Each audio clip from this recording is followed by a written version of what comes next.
Bonjour, je m'appelle Kayla Leonora O'Neill du magazine Le Petit H HEIP.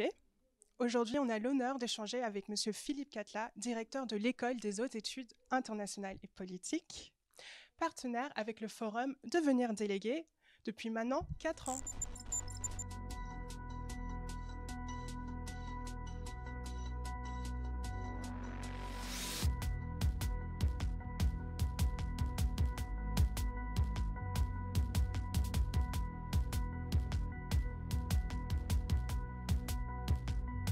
D'abord, on est partenaire d'Open Diplomacy, donc, qui organise le forum Devenir délégué.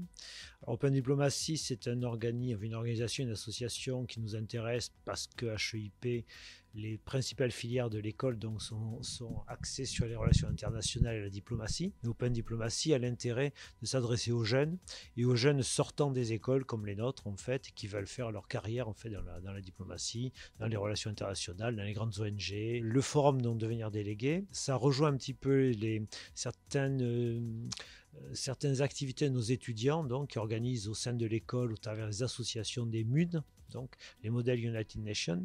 Devenir délégué en fait est quelque chose qui se rapproche fortement de ces activités, c'est-à-dire représenter donc fictivement bien sûr un pays. C'est une très bonne expérience pour les étudiants, donc on favorise le fait que nos étudiants s'inscrivent à ces opérations de devenir délégués. Et pour nous, ça colle parfaitement avec la pédagogie et surtout les carrières futures en fait, de nos étudiants.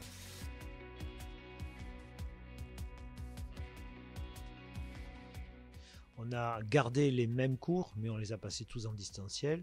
Donc les activités aussi, comme ceux de Open Diplomacy, passent également en distanciel, ce qui est logique. Ça change complètement ce qu'est la vie étudiante, surtout dans les relations entre eux, la relation directe qu'on peut avoir avec des intervenants, des professeurs. C'est extrêmement regrettable, bien évidemment. Le distanciel ne permet pas tout, et surtout une expérience personnelle, physique, avec des gens. Il y a beaucoup d'étudiants qui se rencontrent sur les bancs de l'université ou de nos écoles et qui ensuite continuent à travailler ensemble dans l'avenir, dans leur vie professionnelle. Et cette partie vie étudiante qui est fondamentale, là, c'est vrai qu'actuellement, c'est extrêmement difficile. C'est vrai qu'on a un an d'études, on va dire, qui se passe dans des circonstances extrêmement perturbées. Et effectivement, on sacrifie un petit peu ce qui pourrait être cette construction de personnalité qu'on aurait pu avoir à côté des cours. Ça perturbe les étudiants français de nos écoles, ça perturbe aussi les échanges académiques. On n'a pas pu partir à l'étranger, on n'a pas pu recevoir d'étudiants internationaux comme on le faisait d'habitude. Et là, cette richesse des échanges, c'est vrai qu'on ne la trouve pas non plus cette année. Ça, c'est très regrettable.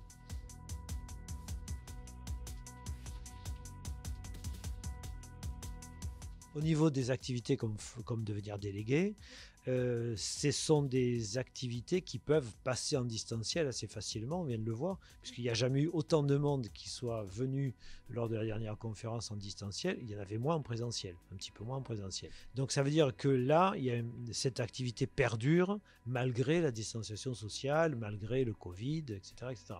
Bon, donc on peut s'en féliciter. Les réunions Young Seven, en tout cas G7, G20 ne sont pas mis en cause, elles vont se faire à distance, mais elles ne seront pas mises en cause. Comme aujourd'hui, les réunions européennes entre chefs d'État se font à distance. Rien ne s'est arrêté. Simplement, on fonctionne différemment. En revanche, il y a des dégâts collatéraux extrêmement forts dans l'économie. Alors, on peut se féliciter que les réunions aient lieu, mais on peut quand même regretter, on regrette, et puis on va regretter, à mon avis, de façon très importante, tout ce qui va être dégâts collatéraux par rapport à l'activité. Regardez par exemple le forum de Davos cette année, qui a lieu, je crois, la semaine prochaine, il me semble, ou bientôt. La thématique du forum de Davos, c'est une espèce de reboostage du monde. Voilà, vous voyez, une espèce de reset complet. Parce qu'on estime qu'aujourd'hui, cette expérience va amener l'humanité, entre guillemets, vers d'autres modes de fonctionnement. Ce sur quoi réfléchissent, par exemple, les gens qui viennent à Davos et d'autres.